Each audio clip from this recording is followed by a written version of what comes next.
I stand to support the motion, and in doing so, I would like to point out that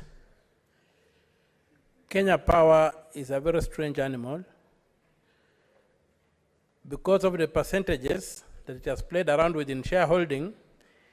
It masquerades as a parastatal.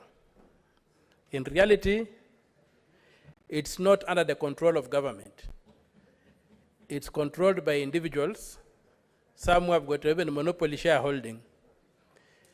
And as such, being a strategic organ, electricity being a strategic sector, just like roads, Kenya Power is virtually controlled by individuals, and the Kenyan state has got no mechanism for intervening in the power sector. So it will be important either for the government to take steps to renationalize Kenya Power, or to set up a serious distribution company that can carry out the mandate of Kenya Power. You'll find that even new companies coming up are hamstrung to distribute electricity because Kenya Power tends to claim that the national grid is a private property.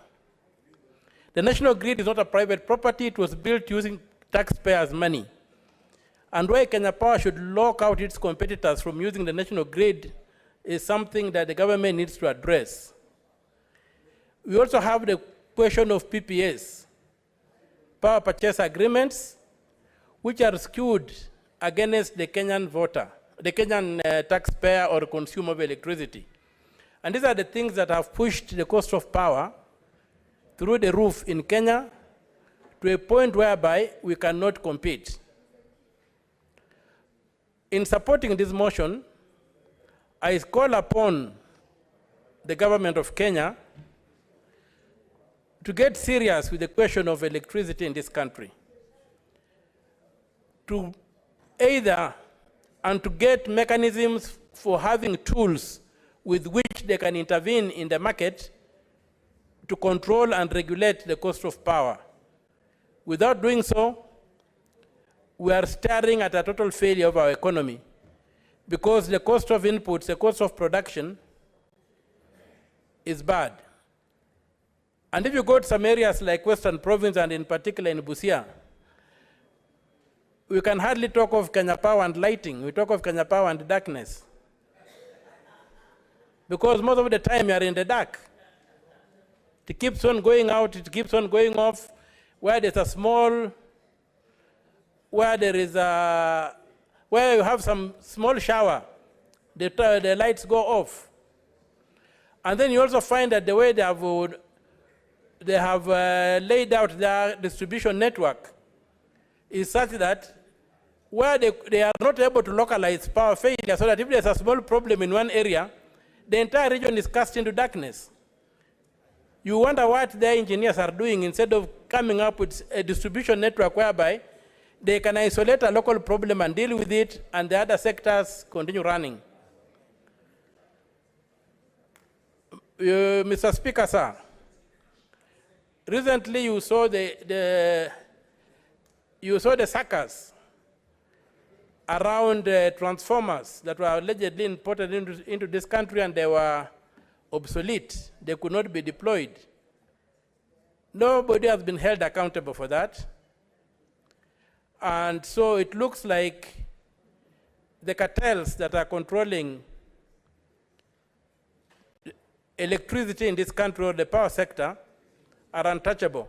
As regards renewable energy, we must realize that yes, the future is in renewable energy, but currently what we have and what is working is the forms of energy, the traditional forms of energy, which include power.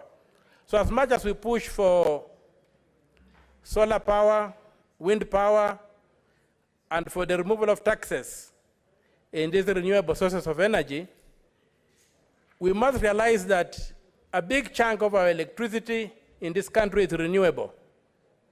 We have electricity from geothermal, we have electricity from hydroelectric. And I think under President Kibaki, he had made a conscious effort to eliminate these private power generators, these diesel-based generators. It is the Jubilee government which brought them back. So I would urge that the government goes back to what the government of national unity did.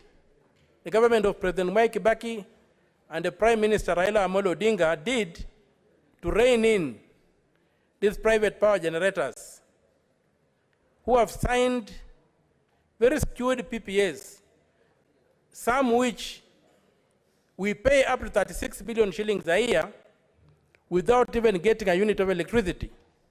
But the contracts are there.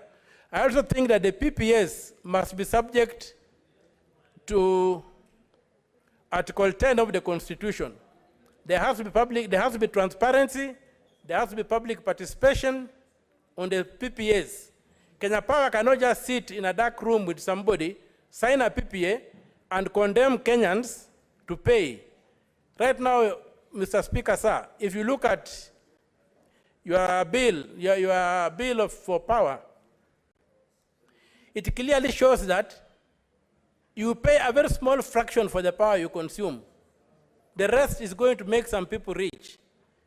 And it is not acceptable that under the cover of the law, Kenyan taxpayers and Kenyan consumers of electricity are exploited.